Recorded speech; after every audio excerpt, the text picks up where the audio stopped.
Hello once again, and welcome to another edition of the SaskAgToday.com Roundtable. We're joined by the Chief Agricultural Editor for SaskAgToday.com, Kevin Hursh, and the AgriNews Director for 620 CKRM Regina, Ryan Young. I'm your host, GX94 Agriculture Director, Doug Falconer. And starting things off today, it's rainy. Lots of rain across Saskatchewan. You're in the southwest part of Saskatchewan right now, Kevin. You guys did receive some rain. Yeah, some rain seems highly variable. Don't have a good handle on it. I received about an inch on Thursday, drizzly here Friday. Other areas near to me, lesser amounts, but I don't have a good feel for the entire Southwest. And the Southwest was happy to receive some more rain, and I'd still take more rain over and above. We were starting to get on the dry side. Crops look pretty good, but we knew they were going to be needing help soon. But I'm amazed by the rainfall totals in the central part of Saskatchewan. I can remember times where there was a big rain, it's an isolated thunderstorm or whatever, but I can't remember a time when such large amounts of rain has fallen over such a large area of Saskatchewan. And in the last crop report, there was flooded fields and worries about crops with too much moisture. I can't imagine what next week's crop report is going to say about flooding issues, given the amount of rainfall that's fallen towards the end of this week. Ryan, how about rain in the Regina area? The other day we had a decent shot of rain here. I don't have really a rain gauge here, but from what I could see with my eyes, we had a good shot of rain yesterday. And as we're recording here on Friday, we're getting a pretty good dump of rain as we're currently under a tornado watch. So that's going to make things a little more interesting. But yeah, from what I could tell, there was plenty of rain that's coming as well. So that's going to stop a lot of spraying operations from what I've seen around Regina here in my travels this week. Speaking of which, too, in that central part of the province and even west central, they've had the most rain over the last day or two. I know looking at preliminary numbers from Environment Canada, Conquest, they had the most at around 91 millimeters. So that's quite a fair bit of rain over a short period of time. I know Yorkton got a little bit around 25 to 29 millimeters and counting. So really wet couple of days. Yeah, here in the Yorkton area, we had reports around 8 o'clock Friday morning that there'd already been 5 inches of rain had fallen in the Melville and the Ituna areas. And here in Yorkton, we were approaching 2 inches by that point as well. I'm sure we're over that now. So a lot of rain. We'll have to wait and see what kind of damage it may cause, of course, to some of the crops. And when you're talking about this kind of damp conditions, Kevin, fungicide use will be probably a priority for a lot of producers here in the next couple of weeks. I would think it would be a big year for fungicide sales, given the wet conditions we've seen. And some crops, frankly, do better under very wet conditions or partial flooding conditions. Pulse crops tend to take a real kicking under real wet conditions. Canola likes it cool and wet, but it's going to be hard to know how this is all going to play out. If we don't start getting some more heat units, we're going to continue to see delays in crop development, and that could come back to bite us in the fall with crop quality issues. Usually the adage is rain makes grain, and that certainly can be true, but when you go over the top like we've seen rainfall totals in recent times, it creates a lot of challenges.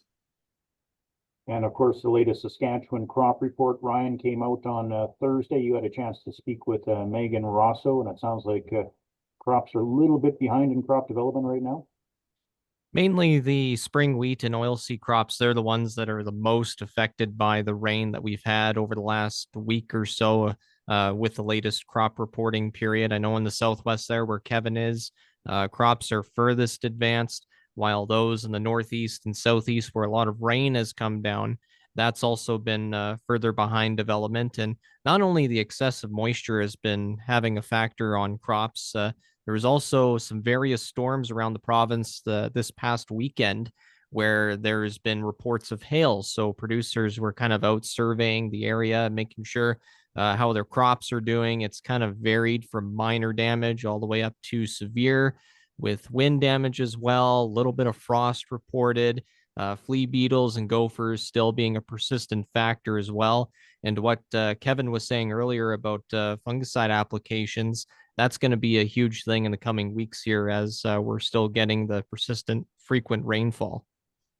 Yeah. I would encourage producers if they are really interested in what's happening elsewhere.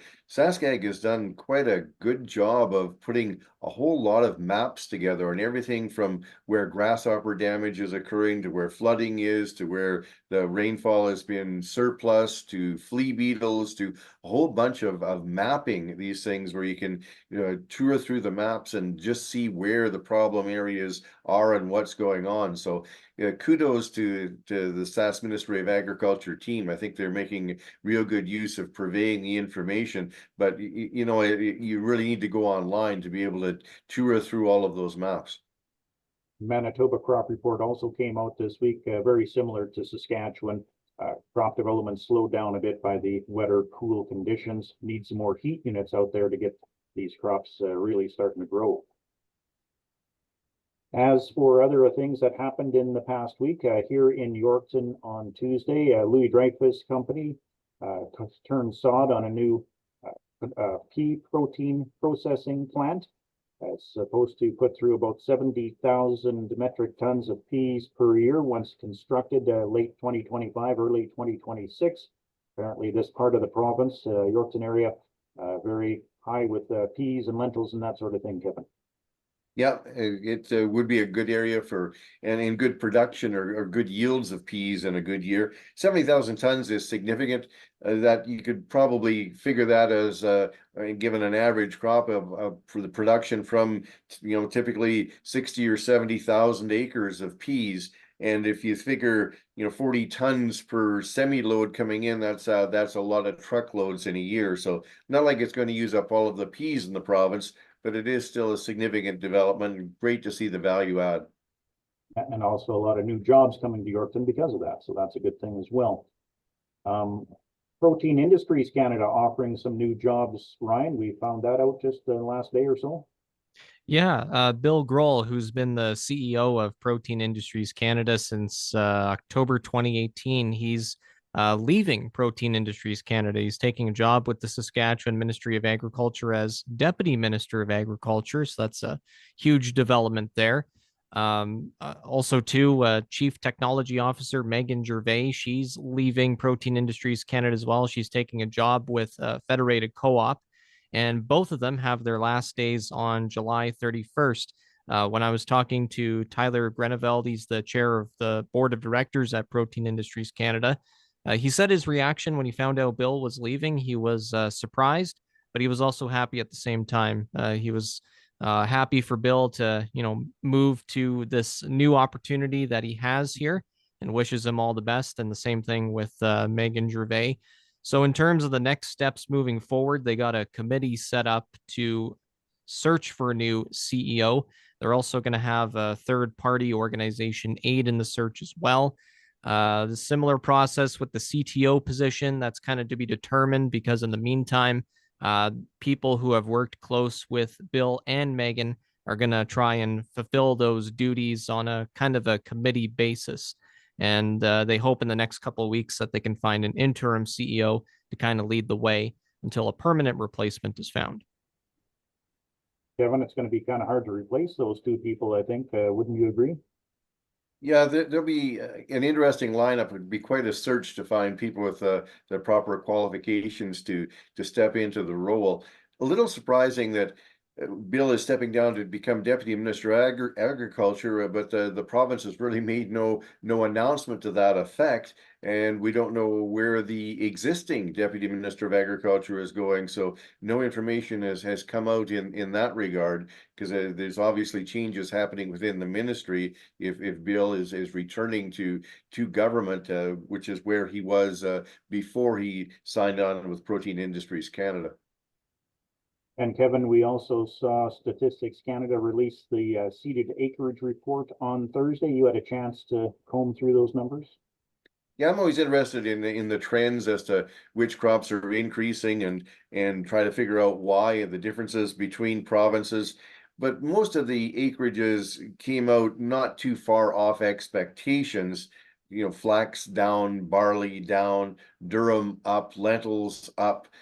So not tremendously different expectations, but some of the longer term trends and why those decisions are made, I always find interesting.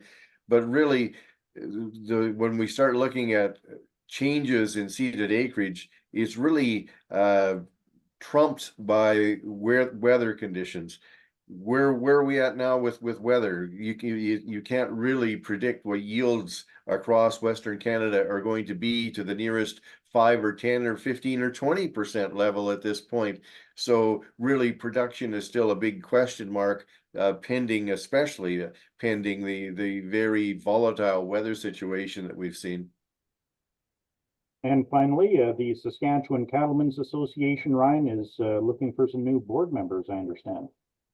Yeah, it's around that time where there's 5 districts, 5 positions as well on the board of directors. They each kind of represent a district in the province. They're going to be up for election pretty soon here. The calls for nominations will begin on July 1st, so that will be the Monday, and it will be open until July 31st.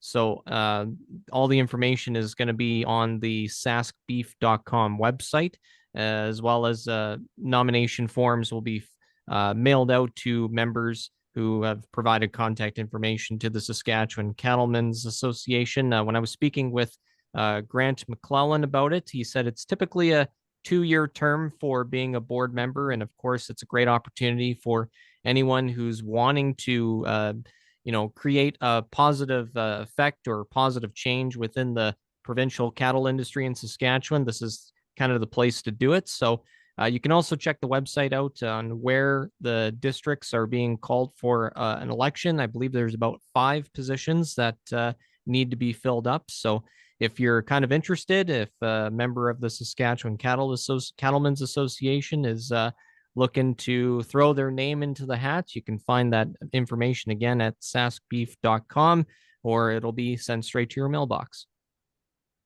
And Kevin, these sorts of things are good for people to get in at the grassroots level and maybe make a positive change for your industry.